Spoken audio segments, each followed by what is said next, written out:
ಸಾಕ್ಷಿ ಕೊಡ್ರಿ, ಇದಕ್ಕಿಂತ ಸಾಕ್ಷಿ ಇನ್ನೇನು ಕೊಡ್ಬೇಕು ಹೇಳು ಬಗ್ಗೆ. ಇಷ್ಟಾದ್ರೂ ಏನು ನ್ಯಾಯ ಸಿಗಿಲ್ಲ ಅಂದ್ರೆ ಫೋಟೋ ಐತೆ, ರೆಕಾರ್ಡಿಂಗ್ ಐತೆ, ವಿಡಿಯೋ ಕಾಲ್ ಐತೆ, ಅದಕ್ಕಿಂತ ಇನ್ನೇನು ಬೇಕು ನಮಗೆ? ನಮ್ಮ ಮಗುಗೆ ಆದಂಗೆ ಇನ್ನೊಂದು ಮಗುಗೆ ಆಗಬಾರ್ದು ಅಂತ ಹೇಳ್ಬಿಟ್ಟು ನಾವು ಏನು ನ್ಯಾಯ ಕೊಡಿಸಲ್ಲ ಅಂದ್ರೆ ಇನ್ನೇನು ಬೇಕು ಮತ್ತೆ ಹೇಳ್ರಿ ನೀವೇನೆ. ಯಾರು ಇದಕ್ಕೇನು ಏನು ಮಾತಾಡಲ್ವ ಅವಾಗಲೇ?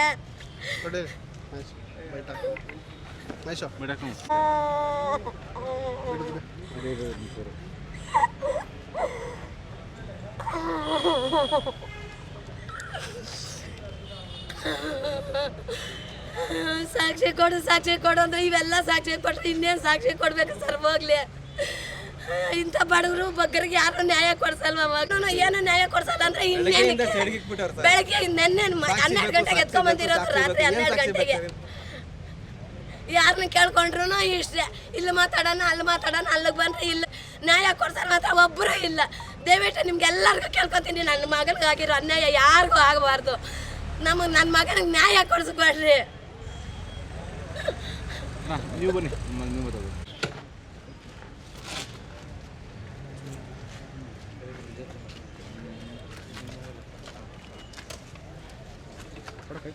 ಇವರೆಲ್ಲ ಫ್ರೆಂಡ್ಗಳು.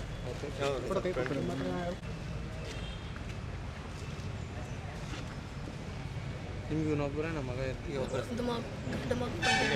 ದೊಡ್ಡ ನೀವೇ ಎಲ್ಲರಿಗೂ ಬುದ್ಧಿ ಹೇಳ್ಕೊಂಡು ಸಾಯಂಕಾಲ ಗಂಟಲ್ಲೇ ಇತ್ತು. ಸಾಯಂಕಾಲ 3 ಜೊತೆಗೆ ಬಂದಿದ್ದೀರಿ ಸರ್. ಗಲಾಟೆ ಏನಿಲ್ಲ, ಫ್ರೆಂಡ್ಸ್ ಹತ್ರನೂ ಯಾವುದೂ ಇಲ್ಲ.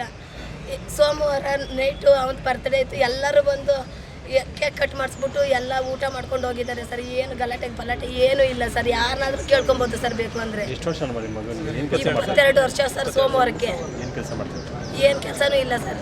ಐಫೋನ್ಗೆ ಇಂಟರ್ವ್ಯೂಗೆ ಹೋಗ್ಬೇಕಾಗಿತ್ತು 15ನೇ ತಾರೀಕು. 15ನೇ ತಾರೀಕು ನಾನು ಹೋಗ್ತೀನಿ ಅಂತಲೇ ಹೇಳ್ತಾ ಇದ್ನು. ನನಗೆ ಇಂಥ ಬಟ್ಟೆನೇ ಬೇಕು, ಅಂಥ ಶೂನೇ ಕೊಡ್ಬೇಸ್ಬೇಕು ಅಂತ ಹೇಳಿದ್ವು. ATM ಕೊಟ್ಟರೆ ಅವನೇ ಡ್ರಾ ಮಾಡ್ಕೊಂಬಂದ, ಅವನೇ ಎಷ್ಟು ಬೇಕೋ ಅಷ್ಟು ತೊಗೊಂಡ, ಅವನೇ ತೊಗೊಂಬಂದ ಸರ್. ಇಷ್ಟಿಷ್ಟು ಅಂತ ತೋರಿಸ್ತದೆ ನನಗೆ. ಸರಿ, ನಿನ್ನ ಇಷ್ಟ, ನಿನ್ನ ಆಸೆ ನಾನು